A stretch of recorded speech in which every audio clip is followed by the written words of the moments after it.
What's up guys? Today we're going to be checking out one of Arnold's bests, 1990's Total Recall on 4K Blu-ray. This isn't going to be a review on the movie itself, I'm just going to share with you some of my thoughts on the video and the audio quality. But before we get into it, if you're new to the channel and love movies and new audio and video equipment, be sure to tap the subscribe button for new weekly videos. Alright, let's go over a few tech specs. The movie was shot on 35mm. It's got a 4K DI. It's rated R. Runtime is 113 minutes. Aspect ratio is 185:1, so it'll fill your TV screens. Let's just get the bad stuff out of the way first. There seems to be an issue with this transfer having some very low bitrate during specific scenes. You'll see this as blotchiness or blockiness, which is really easy to see if there's a red background. This scene in Chapter 9 is a good example, which you can see outside the windows, and here when they land on Mars. You can also see this in the shadows as well. Alright, now that that's out of the way, this is the best this movie's ever looked, and it's a noticeable upgrade from the older Blu-ray.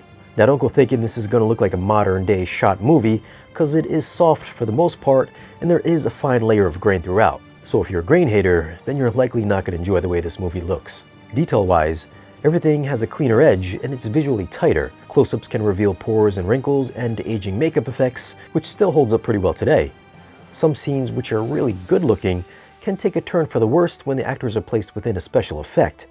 The shot will go from rich and detailed to downright soft and blurry. Given the technology back then, I suppose you can overlook it. As for HDR, it really bumps up color saturation and contrast over the older Blu-ray. Since the movie takes place on Mars, the overall tone is very warm. There's a lot of reds that can pop right off the screen, and black levels are deeper, which adds to the image depth and gives everything a fuller appearance. Of course, as mentioned earlier, those same blacks and reds can be problematic. Open your mind. Audio gets a fresh new Dolby Atmos mix, and it sounded almost like a mono soundtrack, which someone tried to squeeze surround sound out of it. There was some musical extension up top, but there was nothing really that caught my attention and made me look over my shoulder. I felt the mix lacked dynamics, sounded flat, and didn't do justice to the movie. Consider that a divorce. As for bass response, it was sparse except for maybe the cab explosion and the reactor turning on, but even still, it sounded pretty anemic.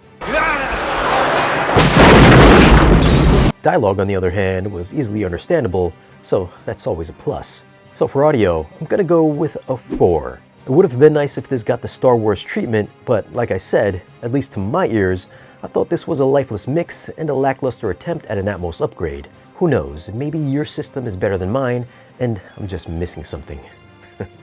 For video, I'm gonna go with a 7.4. Sure, it looks better than the older versions on Blu-ray or on streaming, but there are some noticeable issues that pop up. There's some great shots and some not so great ones.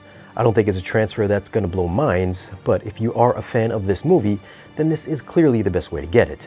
Now if you do want to pick this movie up, I will leave some links for it down below in the video's description. Well, what are your thoughts on Total Recall on 4K Blu-ray? Have you seen it, and what rating would you give it? Leave a comment and let us know. As always guys, thanks for watching. If you want, you can follow us on social media, and if you want to support the channel and get exclusive content and great discounts on audio and video gear, then stop by our Patreon page. Don't forget to like, share, and subscribe, and we'll see you guys again in the next video.